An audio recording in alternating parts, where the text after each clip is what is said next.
উত্তর রাঙ্গামুড়াতে ছেলের লাঠির আঘাতে বাবার মৃত্যু, গ্রেপ্তার অভিযুক্ত। সোনামুড়া মহকুমা উত্তর রাঙ্গামুড়া এলাকায় পারিবারিক অশান্তির জেরে এক মর্মান্তিক ঘটনা সৃষ্টি হয়েছে।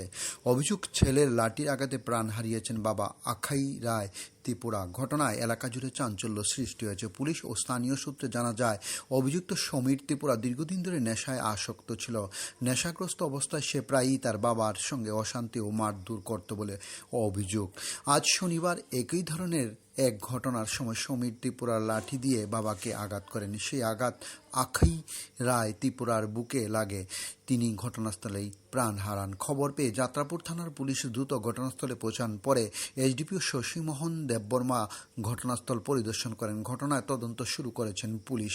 ইতিমধ্যে অভিযুক্ত সমীর ত্রিপুরাকে গ্রেপ্তার করা হয়েছে। বর্তমানে সে যাত্রাপুর থানার হেফাজতে রয়েছেন। অন্যদিকে নিহত আখি রায় ত্রিপুরার মরদেহ ময়নাতদন্তের জন্য কাঠালিয়া স্বাস্থ্য কেন্দ্রে মর্গে রাখা হয়েছে। এই ঘটনা ঘিরে আবারও পার্বতী ত্রিপুরার নেশার বারবারন্ত নিয়ে উদ্বেগ প্রকাশ করেছেন স্থানীয় বাসিন্দাদের একাংশ। তবে ঘটনার প্রকৃত কারণ জানতে পুলিশ সব খতিয়ে দেখছেন বলে জানা যায়। Bureau report, Khowai Times Bangla.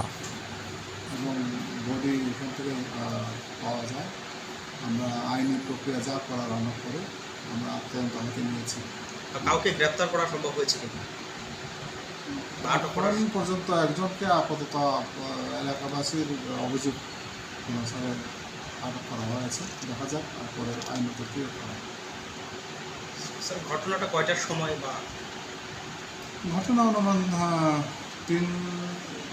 বিকাল 3:00 সময় অনুমান। ডেড বডি কই আছে? ডেড বডি এখন মার্কে শিফট করা হয়েছে।